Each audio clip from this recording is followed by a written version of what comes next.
Yeah, so I am hungover. That party was crazy. Fun times, but bad planning in the Fuller household. Man, you need one of those. You need one of those planning assistants. Man, y'all need Jesus. But yeah, let's go for it. I am all right. Medicated. I'm partially caffeinated. Let's do this. Medicated, caffeinated, indoctrinated. Indoctrinated. Yes. Yes. Indeed. Exactly. These are the ways. These are the ways. Absolutely. Okay. So what do we got? What do we got on our plate today? One of my personal favorites of recent history in horror. This is okay. A lot of people, like in the Wan verse of horror, a lot of people would probably go Conjuring. This one has a bit of a more special place in my heart. It's I don't want to get ahead of ourselves because there's things and reasons why in the later chapters. I want to strictly focus on this first installment, this initiation into the further. Okay. So we're talking the 2010, it was finished in 2010, released in 2011, horror class, now I will call classic, Insidious.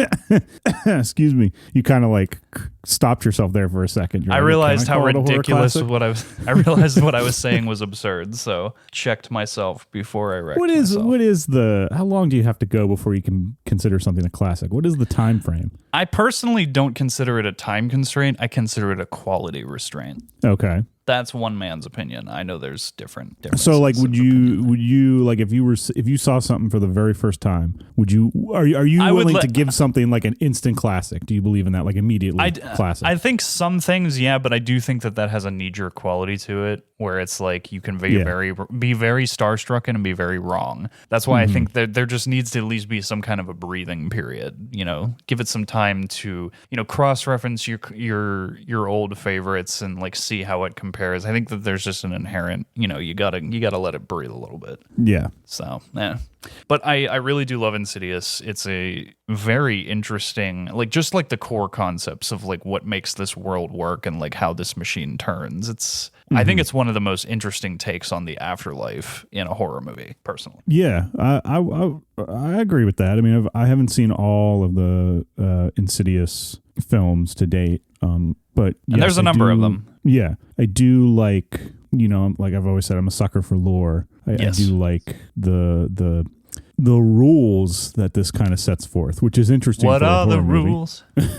But yes, I strongly agree. And we were talking a little bit last week with Outlast, how, expansive lore in horror is something of a rarity that is only just within recent history, given and kind of really being explored. Yeah. I mean, I feel like it all depends too on like what you're referring to or what you're talking about. But I think there's always lore there from my perspective, like the history of like how the place is haunted or the monster or like, oh, this person, did it. Or, you look at Sleepy Hollow, the original. Yeah. By, oh my God.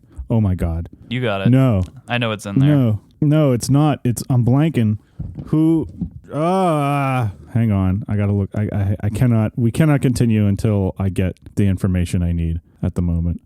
Washington Irving? Thank you. Yeah. I was like not jumping to like crush your research there. But like, no, I just like, you just get those things where you're like, who the frick is the author? I know the name. I know it's in there, but I can't. I know the file is in the cabinet, but I can't seem to find it. Yeah.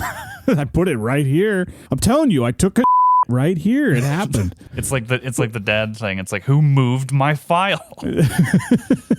But yes, I'm thinking of like that where you get like a little bit of backstory on the Headless Horseman and who he was. Not too much. But one thing I like about Insidious, or I think that's different, is it tries to, like I said, the rules, it really starts to kind of like almost apply like a scientific aspect to it's like that practical reasoning to like why are these strange things happening throughout mankind, like what are like ghost stories, what is the afterlife, these inexplainable things. It tries to put like a rational explanation on them, which is very different for a horror story, because usually a horror story, that's where the concept, a lot of of the horror comes from is just the fact that the unknowing, and you have no idea how to fight this thing, where it comes from. It's just you're at its mercy. And this, it gives the characters a little bit more, not off the bat, they have to discover it, but it tries to set some goalposts or define a perimeter of like, okay, here's what's in bounds, what's out of bounds. It gives the characters some tools to actually potentially win. Yeah. Which is rare for a horror movie. Usually,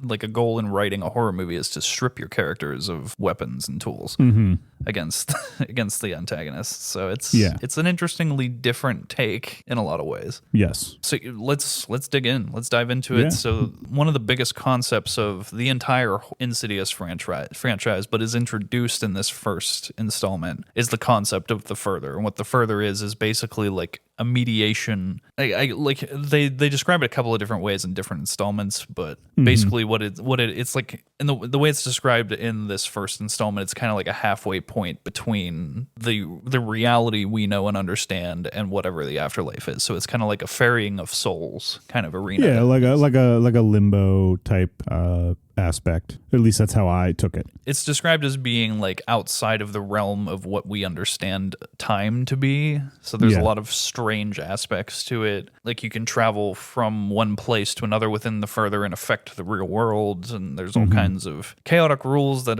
evolve and change throughout the installments to some degree. But it has a lot of like quantum physics stuff going on. Yeah, which is partly what my kind of draw, like, Yeah, or it feels like it was at least inspired by, principles of quantum physics. Not that I'm a quantum physicist. Well, no, but I mean, we're both studied gentlemen of the arena through various storytelling installments. So. Yeah. We know a thing or two, maybe not, astrophysicist level, but... But yes, I'm going to start firing that up on my resume. Yeah, I've seen all episodes of Stargate, so I think I'm qualified. You see that in an interview, you're like at CERN or NASA, like I'm just like picturing you like, so what are your qualifications? I've seen all 500 episodes of Stargate, so I think I got this.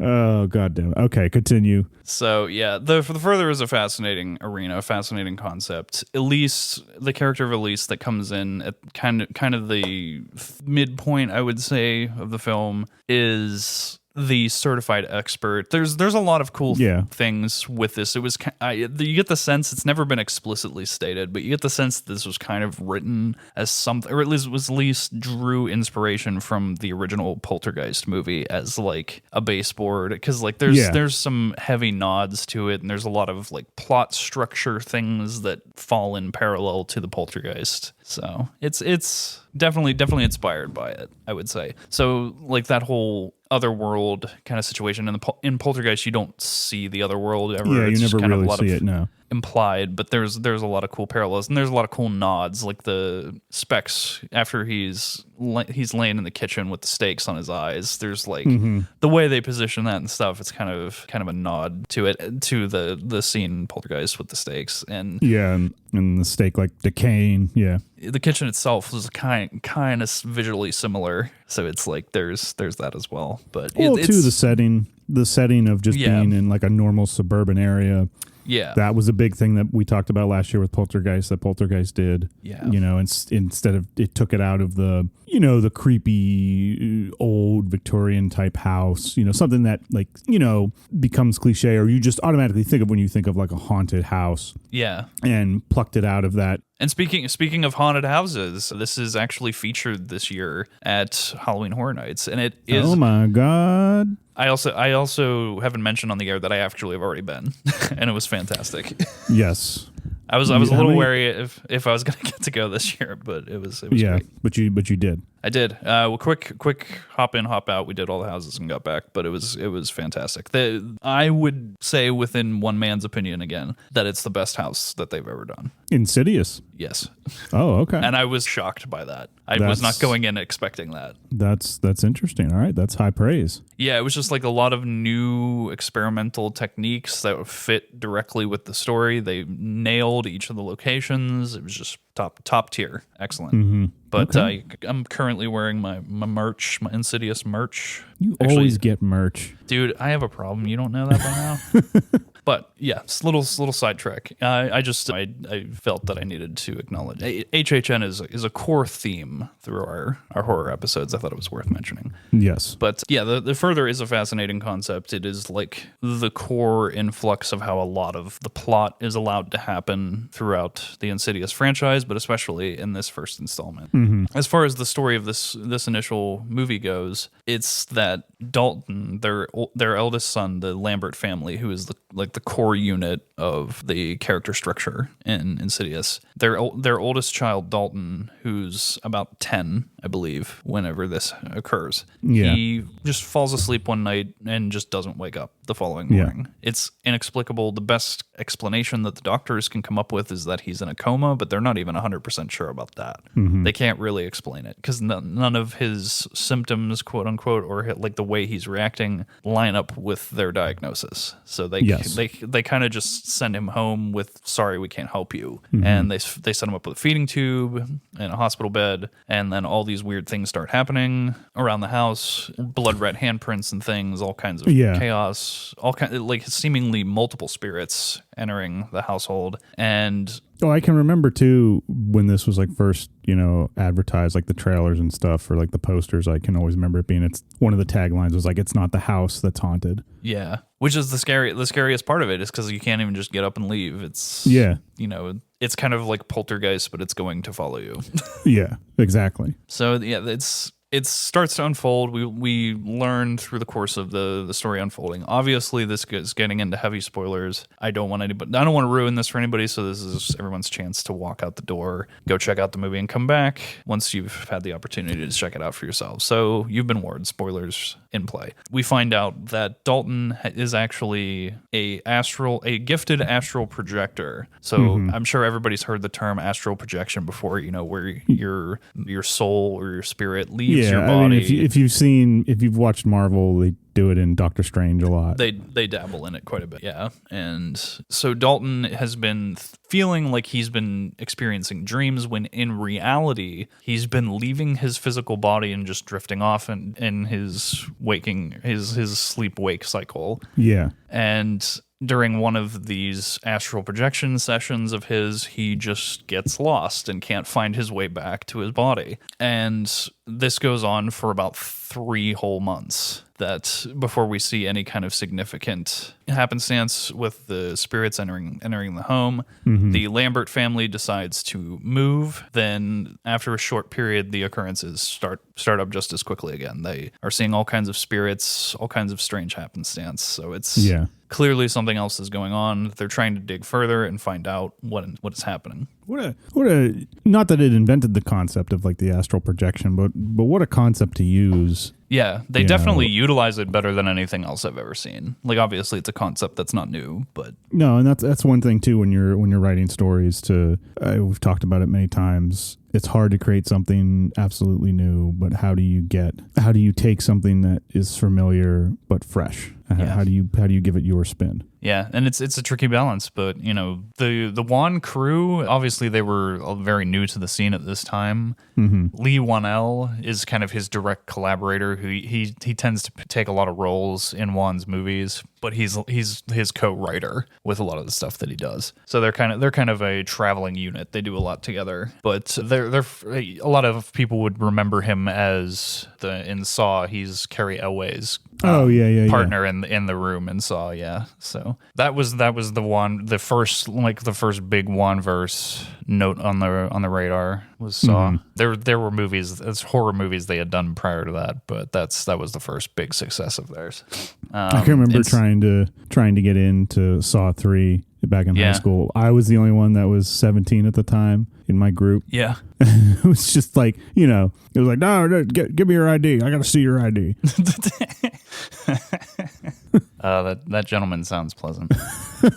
Yeah, so the further, like we said, is a very fascinating concept. It delves deeper in the other installments, but it's very much a plot vehicle in this first installment, just to kind of get from point A to point B and explain, some very complex concepts quickly, and it achieves that goal in spades. It allows the plot to just accelerate at a perfectly paced breakneck pace. Yeah. Like things just get faster and faster and faster, and the amount of information that it conveys so quickly is kind of bewildering. I just watched it a couple of nights ago, and I was like, "This really is like if this has one superpower, it's pacing and it's edit." Yeah, no, I mean, yes, that is especially the one, like anything he does. I will say his pacing seems to be a better aspect than most. Yeah, and it's the visual side. We mentioned the parallels with Poltergeist. I thought it was interesting when I found out that the DP of Insidious was actually I believe an operator on the original Poltergeist. Oh, okay. So I'm like, there's some cool tie-ins with it. Like there's clearly intent of drawing from that as like a playbook, which I thought was just really cool, because it's like it's not at face value something you would think of, but it's very much there. Yeah. But yeah, as to get more into the plot, as things progress, we find out that Dalton's father, Josh Lambert, dealt with very similar issues when he was a child, and to cover it up, they ended up performing hypnosis on him to cause him to forget. And that's how they were able to suppress his ability. And he goes into the further to save Dalton. That's the course of the plot. One of the things that I think the Wanverse of horror is very good at, obviously in The Conjuring especially, is crafting really interesting spirits for like their versions of the afterlife.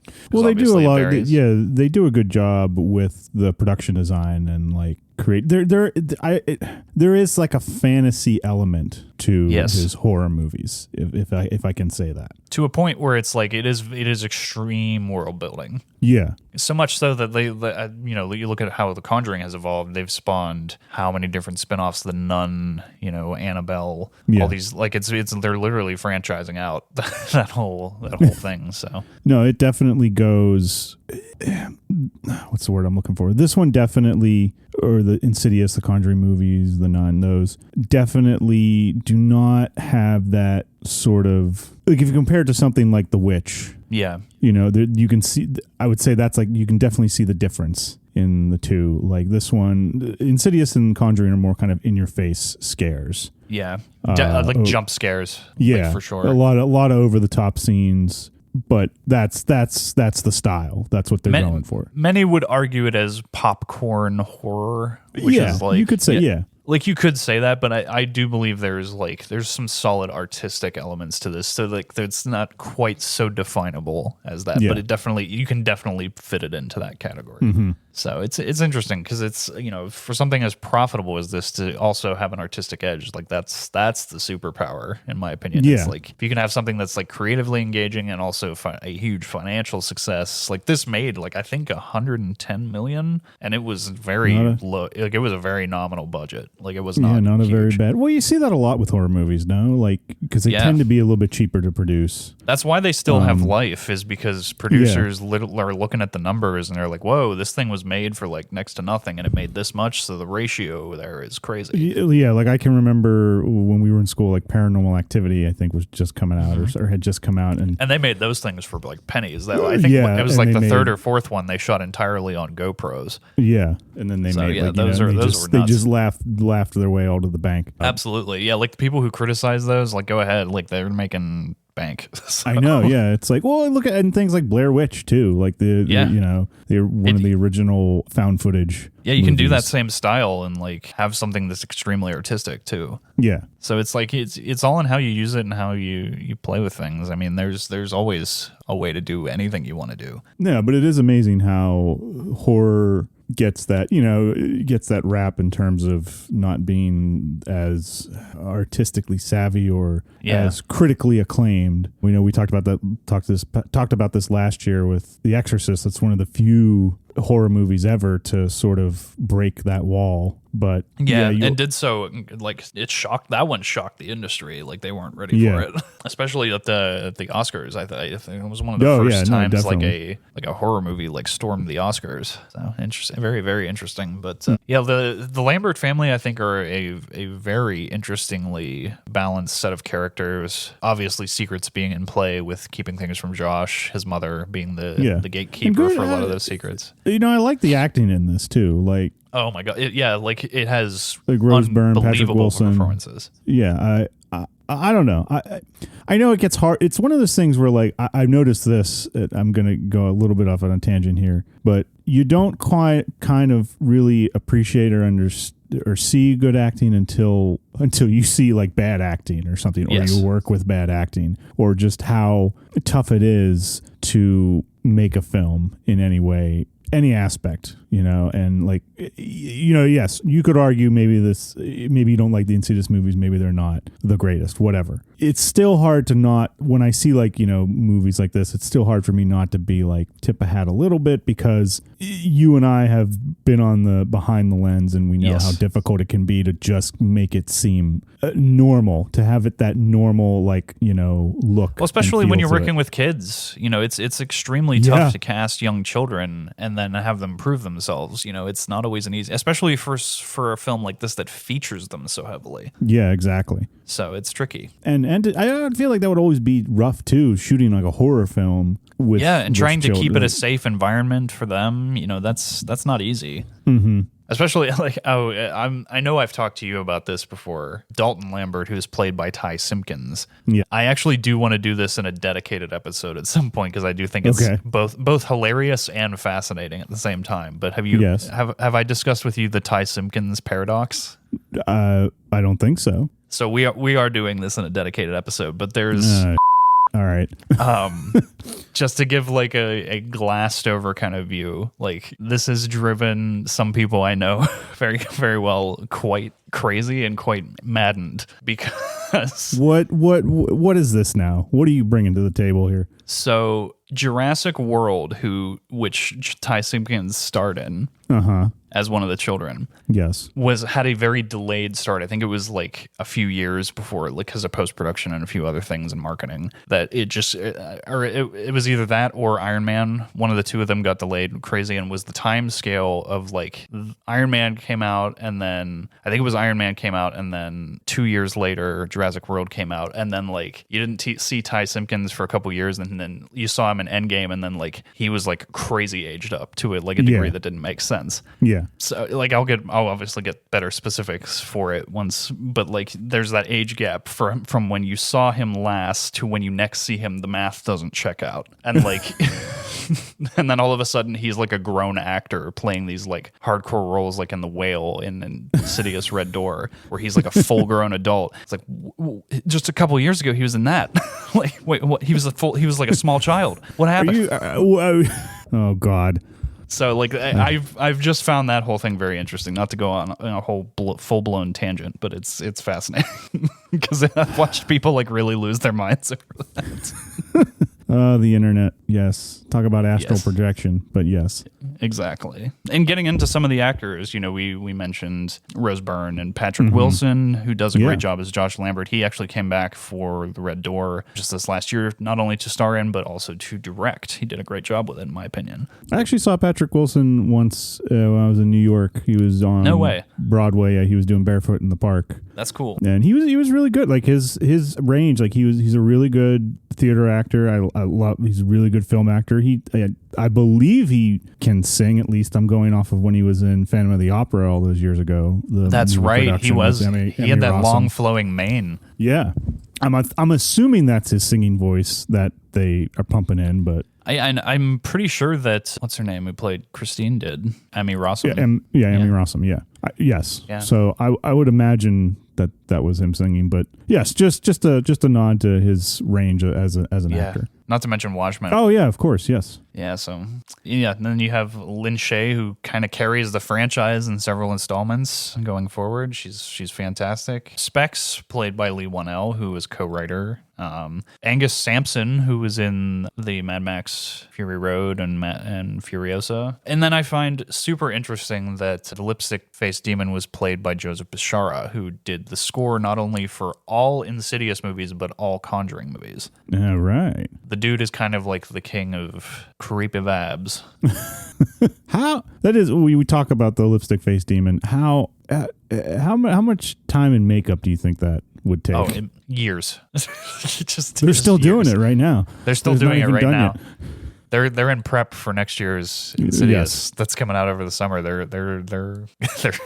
He's in the chair right now for that movie. But yeah, I do think he did a fantastic job across the entirety of the franchise. I mean, I've mentioned certain scoring artists in the past for horror, but I mean, he is in his own world in the best way possible. Like he clearly has like a workshop of chaos of stuff that he just makes all kind of creepy vibes. Like I love just playlists of his stuff around this time of year because it's just reliably spooky. Yeah. Oh no, definitely. There's a lot of, and I know we haven't gotten touched on like the score yet, but like the opening, The Conjuring has it too, but Insidious that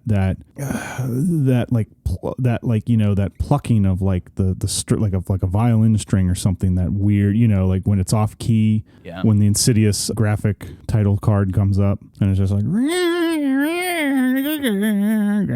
I think they call it the Insidious plane. Yeah, is that what it's called? Is that track? Yeah, it's wild. It's like so outrageously absurd, but like not with a negative connotation. Like just absurd in a good way. Yeah, hey, do me a favor. Cut that part out of me giving my interpretation of the noise. Do I have to? Because it's really good. I'll tell you what. I'll cut it and I'll send it to you. And see no. You can keep it. I'm just kidding. But no, I love it. That's why that was my hesitation. I was like, oh, do I have to? Because it was really good. But it does. It is that hellish sort of sounding. Like it hurts the ears a little bit. But I think it's kind of designed. I think a lot of his stuff is kind of designed to be a little bit physically painful. Yeah, I would say so. Yes. Yeah, it's just it has that element to it, and he tailors it so perfectly to each of these characters too. Like but still fitting into like an overarching style. Like he does a great job. Like we haven't mentioned the Bride in Black, who's also kind of like a core character. Yeah, especially for these first two installments. Yeah, but it becomes a bigger role in the second part. Yes, very fascinating character. It's kind of like the long-standing tormentor of Josh Lambert. Mm-hmm. And again, to get into spoilers, fairly warned, she eventually, the final moment is that she ends up actually possessing Josh. Josh is successful in saving his son by bringing him back, but at a cost to his own, I don't even want to call it sanity, his own well-being. He's completely taken over by the Bride in Black, and she ends up killing Elise in this penultimate moment. We get the great Scooby-Doo moment with Renai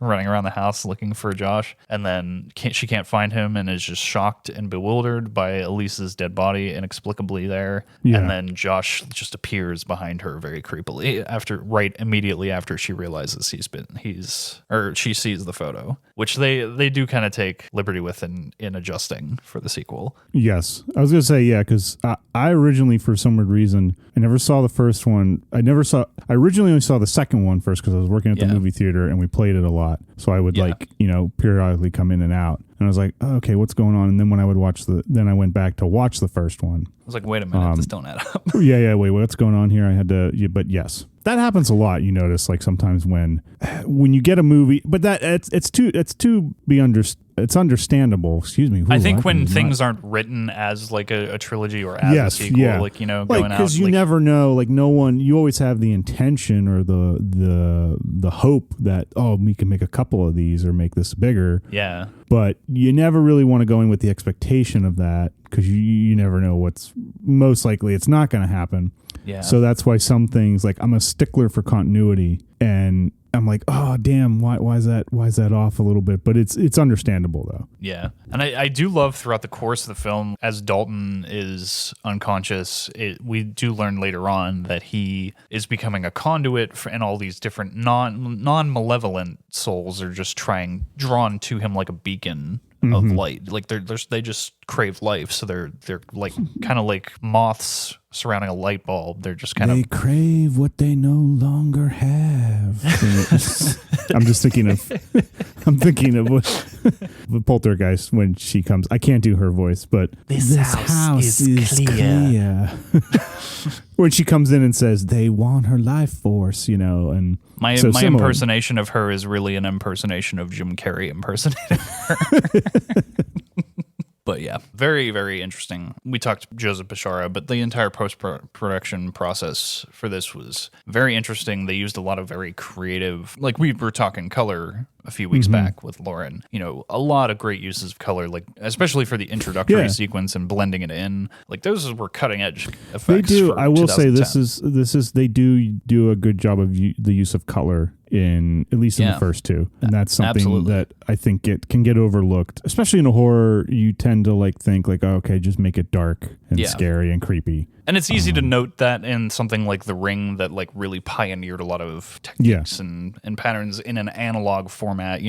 Obviously that goes with a certain amount of gumption, but it's easy to glass over something in a digital process that was dealing with things kind of before their time. Yeah, like we said, this only had a budget of looking at the actual numbers now of $1.5 million, grossed over 100. Wow, so, only 1.5 million. That was that's including the actors. I believe so. Let me double check. Holy. Because I'm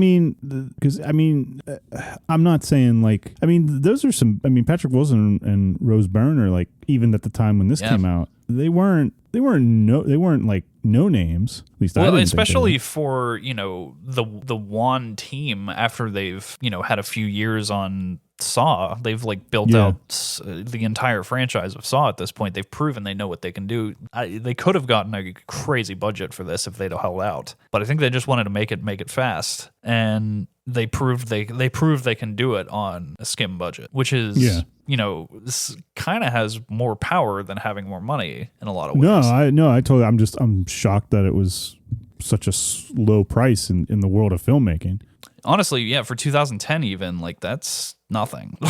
That's nothing for even 1999. Yeah, well, it's we've mentioned too. People always say, "Oh, well, $1 million isn't a lot of money," or $1 million is a lot of money. Yeah, it is, but it's in terms of showing how when you have things going out to post-production, out to locations, out to camera gear, out to a crew, you got to pay all these people something. You look at the whole craft of the services. Don't forget craft services. Every day you're on set, that money is just flying. It doesn't go very far. I've watched it firsthand go wrong because people think $20,000 is a lot of money. It's not in terms of this stuff. It's nothing. That'll be gone in a day.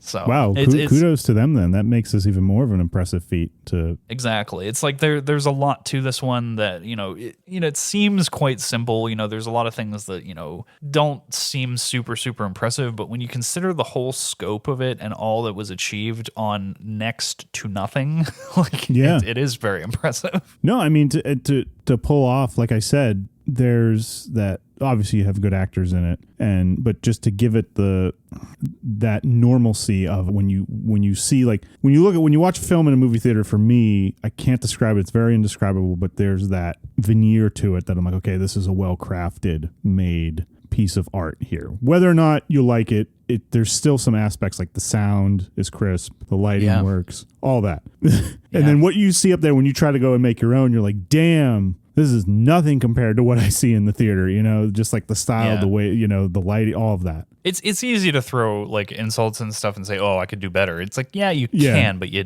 didn't.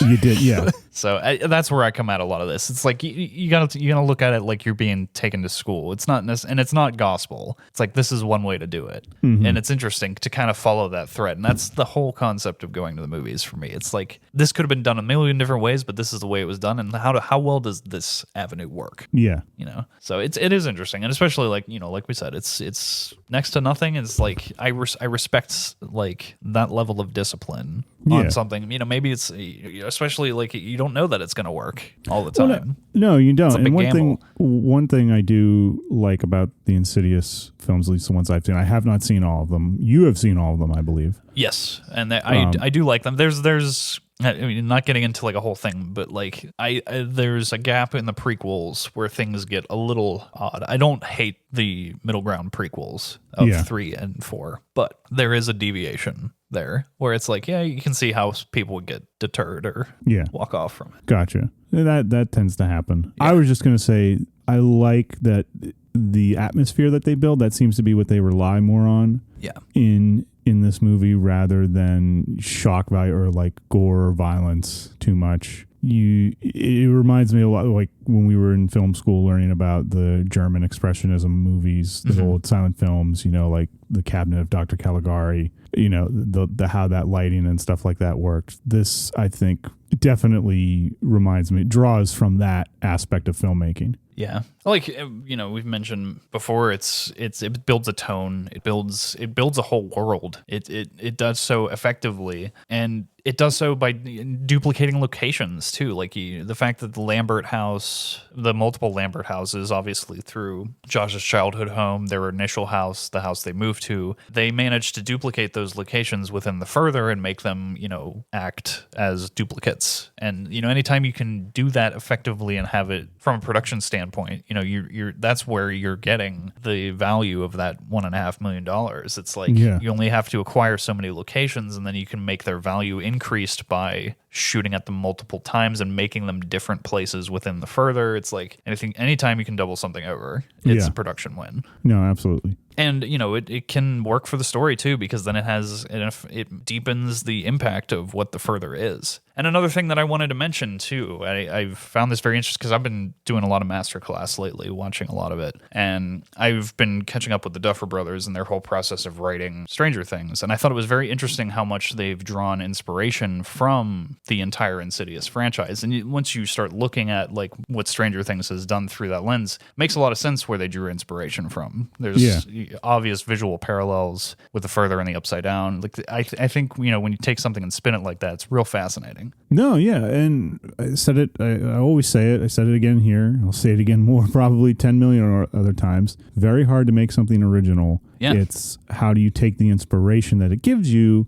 and put your twist and make something that is familiar and give it that fresh take. Yeah, it is tricky. And Insidious does exactly that quite well. I mean, it's not drawing from any kind of previous lore. I mean, obviously beyond the obvious, it crafts a world very well and does so fairly originally. Obviously not perfectly originally, but I would say it's one of the more original horror films in recent history that I can think of. Yeah, I know we have mentioned that popcorn horror, popcorn type entertainment. It's definitely a stylized look at horror. Absolutely. I would say the production design, like a lot of times, I think, at least in more modern horror, when I can think of, like, if like you go through like the 80s and 90s, you have like the slasher films or like Friday the 13th, Nightmare on Elm Street, which are some of those have some good entries in them, but they're all gold. Well, no. you tend to. I feel like a novice or someone who is not experienced like myself in filmmaking would. You always with the modesty. I'm not good. Anyway, I cite your Resident Evil. I can pinpoint when something didn't work out. It's like I'm like George. I can always tell when someone's uncomfortable at a party. But that's it. That's about all I can do. But you tend to well, I appreciate that. You tend to think that like, oh, okay, the horror story, it's like, all right, we just got to think about the scares and maybe the costumes and then we'll rely on the gore or whatever. Yeah. We'll let the moments do the heavy lifting for us. If we can just get them to those scare moments, we'll do the heavy lifting for us. You forget about like the sense of discovery that happens in horrors, the mysteries behind what's haunting them, what's the history behind that, which you look at, like we were talking about the lore of all these spirit characters. Like this handles that backstory of all these characters so well. Yeah. I would say even more so in The Conjuring. Like this team knows what they're doing with that stuff. Mm-hmm. Yeah, I mean to derail you. No. I was just going to say, and that's something that I think the Insidious series does well, at least the ones that I have seen, is not forgetting the other pieces to the puzzle that you can tend to overlook sometimes, especially in horror. That's when you see like those, dollar, Walmart dollar bin, whatever. Do they still have those in Walmart? I haven't actually looked at back when DVDs were a thing and VHS and all that stuff. They kind of don't anymore. You know what I'm talking about? Those like really like 5 movies in one. Here you go. Yep. It's kind of voodoo, even though it's Fandango at Home now, which is the stupidest name ever. Fandango at Home. They're kind of Fandango. They called it Fandango. Which means which in German means But yeah. No, like my point being that Fandango does kind of do that with those $5 deals. That's what I dabble in. But yes, and the bundle deals, which are cool. This is one, like, if let's rewind the clock back to when this movie came out, 2010, 11, because I think those bargain bins were still around then. That I can recall. definitely. If I were going and looking through the bargain bin and I saw this, I'd be like, now this is truly a bargain, because what is it doing here? Yeah, because all the other ones you're like, oh yeah, it's a bargain. It's like, yeah, but it's not a bargain because it's not worth what you're even charging me. But this one definitely. Yeah. And you know what? They've stood the test of time. They're still around. They're still making them. Obviously, there's something to them, because if they were crap, studios wouldn't bother. Well, I guess they would bother. But yeah, like I even up to Red Door, I did like the most recent Red Door quite a bit. I know a lot of people hated it, but I enjoyed it. What did you take? Because I have not seen Red Door. So what did people seem to hate, and what did? Without getting too, like, it didn't. A lot of people you said don't have it to go didn't in too in depth. But what? Yeah, give me your. A lot of people said that it didn't explain enough. Like, people were expecting more understanding of like the lipstick demon, like, because he just kind of was there again. He didn't explain anything about him. I was okay with that, because I was like that Yoda mystery. I'm fine with not knowing. What I loved about that movie was so, to get into a little bit of it, Dalton goes off to college, and it deals with kind of like the fractured element of the Lambert family, and there's a very strong element of artistry and expression of inner turmoil through artistry. And I thought that take on things, especially in that, and as a thematic element, was just very, very cool. Especially like visually and like story wise. I just it got like I grabbed that one. Okay. So I enjoyed it. I know it's not a perfect movie, but in like the framework of this franchise, and especially like the story of the Lambert family, I thought it was a very solid entry. Okay. And there's another one coming out next summer, you're saying? Yeah, and there's not a lot of details known about it yet. It doesn't have a title yet. There's currently they're planning on releasing one, and I believe August is the current plan. So okay. It'll be interesting to see. I'm down to see where they take it. All right. I believe that it's planned to still be focusing on the Lambert family, but that may be subject to change. I don't know. Well, the third one doesn't really focus on the third them, one is a deviation. It does not cover the Lambert family at all. It kind of follows another case study in Elise's repertoire. Elise's character. Yeah. And it's a prequel to the other two, as is the fourth one, but I believe the fourth one is better. Not the third one is bad, but it's kind of like that Spectre and Casino, or Spectre and Skyfall syndrome. It's like the one before it was a lot better. It's like the inverse of that. It's like the one after that was really freaking good, so it kind of like overshadows it to a large degree. But that being said, I do really like 3. I thought it was fun. It just notably lower on the totem pole to the rest. But that being said, it was good. It's a good franchise. I can understand why people don't like those middle two that deviate from the Lambert family, but I still like them. Well, and two, it's. I think sometimes people just it can be a weird compliment to what you did, in the sense of people have grown to love the characters that you have created, and they want to see more. They want to know what happened or what's going on. All the time that they've invested. It's just like the stock market. I want to know that my investment is going to pay off. Exactly. Yeah. No, makes sense. But it's an interesting franchise. I'm down to see where they take it going forward. It's definitely still got life. Red Door was very profitable last year. Did well, even though it didn't have like resounding critical success. But honestly, none of the movies in this franchise have had resounding critical success. So but no, that's fine. They are also. I hate to say, like, I do it with a book when I say like it's an easy read. That's not. I mean that it's an easy watch. It's a good horror watch. Like, it has incredible rewatch value. Yeah, they still don't get old with me. I don't mean that as a to bring it down in any way. No. I get what you mean. If nobody else does. Well, thank you. But no, it's one of those movies that especially coming into the the Halloween season here, I think it's one that you can throw on, watch. You don't have to require a full commitment now. It's like the joy well, like sometimes I get. Back to the AMC Horror Fest stuff, like the ancient horror movies that I enjoyed growing up. It's like those were literally a dime a dozen. Like this kind of has an element of that, not to like a creatively negative element to say that, but this feels like great popcorn horror that I love. No, yes, I do agree, and I think it's just that you don't. I still love the fact that there are some things like you get a lot today where you want to see things as like a series or 15 seasons later. I still enjoy a movie that's done within like a 90-minute or maybe like an hour and 40-minute movie. Yeah, there's nothing wrong with that, and that's what I mean by saying that these are easy to follow watch experiences. Yeah, and I'm on the train. I'm on the train for the entire Wan horrorverse. Yeah, I really enjoyed *Malignant*. I thought that movie was wild. I hope they actually go through with making a sequel. I would love it. That movie was just crazy in the best way. And I'll take endless amounts of Saw movies because they're kind of like Final Destination for me at this point. You haven't had They're enough of those ridiculous. Yet? No. I'm in for like the back and forth wrestling of like taking it somewhere new and going back to its roots. Like it keeps going back and forth on that. I'm like I'm in for it. Like let's have internal competition within this franchise. Okay.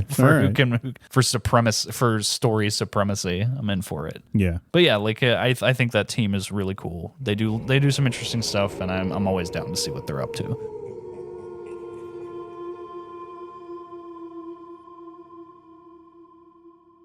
And it's just like